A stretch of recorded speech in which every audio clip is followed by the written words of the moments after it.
Long before time learned how to count itself, before the moon mastered its glow and the stars learned their places in the sky, there was a village called Kumara. It rested between red earth and an ancient forest that whispered secrets to the wind.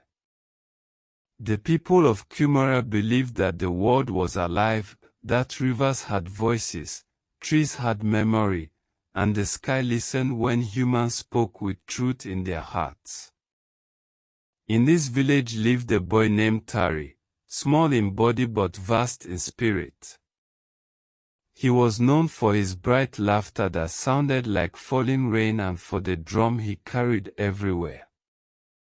The drum was carved from ancient Iroquois wood and stretched with antelope skin, but it was unlike any other drum in the village. The elders said the tree it came from had once been struck by lightning and blessed by sky spirits. They whispered that the drum did not only make music, it carried memory, meaning, and magic. One night, when the moon hid behind heavy clouds and the village fires burned low, Tari heard the drum begin to play on its own. The rhythm was slow and deep, powerful enough to make the ground tremble and the air grow still. The wind froze, the flames flickered, and the forest fell silent. Then a voice rose from the darkness, low and ancient, saying that the stars were falling and the balance of the world was breaking. Drawn by a force he could not explain, Tari followed the sound into the forest, deeper than any child had ever gone. The trees grew taller than memory, their roots twisting like sleeping serpents beneath the soil. Shadows moved like spirits, and the air shimmered with unseen presence. There, in a clearing lit by silver light, Tari met Nyoka, the great serpent of wisdom, whose eyes glowed like fragments of moonlight and whose scales reflected the stars. Nyoka told him that the sky calabash, the sacred vessel that held the stars in place, had cracked. Through its broken seams, the stars were spilling into the world. If they all fell, night would swallow the sun, darkness would rule the earth, and humanity would forget its stories, its songs, and its identity. Only one thing could seal the sky again, the rhythm of origins, the first rhythm played when the world was born. But humans had long forgotten it. All humans, except one.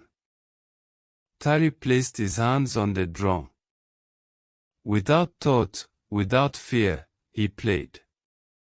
The rhythm rose from his hands as if it had always lived inside him. The sound flowed into the air like a river of light, climbing into the sky, weaving through the clouds, stitching the broken heavens together with vibration and sound. The falling stars stopped. The moon breathed again. The sky healed itself. The forest exhaled. The world grew calm. Nyoka bowed before the child and spoke a blessing, saying that from that day forward, humans would not only carry stories in words, but in rhythm, sound, and song.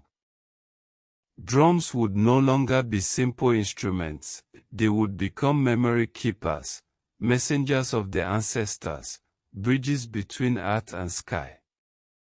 When Tari returned to Kumara, he was no longer just a boy. He was a bearer of rhythm, a keeper of origins, a child who had heard the voice of creation itself. And from that day on, the people of Kumara taught their children that every drumbeat carries a spirit, every rhythm carries a story, and every sound carries a piece of the world's beginning. And they say even now, when the night is quiet and a distant drumbeat warms your chest for no reason at all, it is not music you are hearing, it is the ancestor speaking, reminding the world of who it is. The rhythm spread beyond Kumara, carried by travelers, traders, and storytellers. Villages learn new drum languages, new songs, new ways to remember. Old enemies danced together. Strangers shared fires. Different lands began to beat in harmony. And slowly, the world remembered something ancient, that unity begins with rhythm, and peace begins with listening.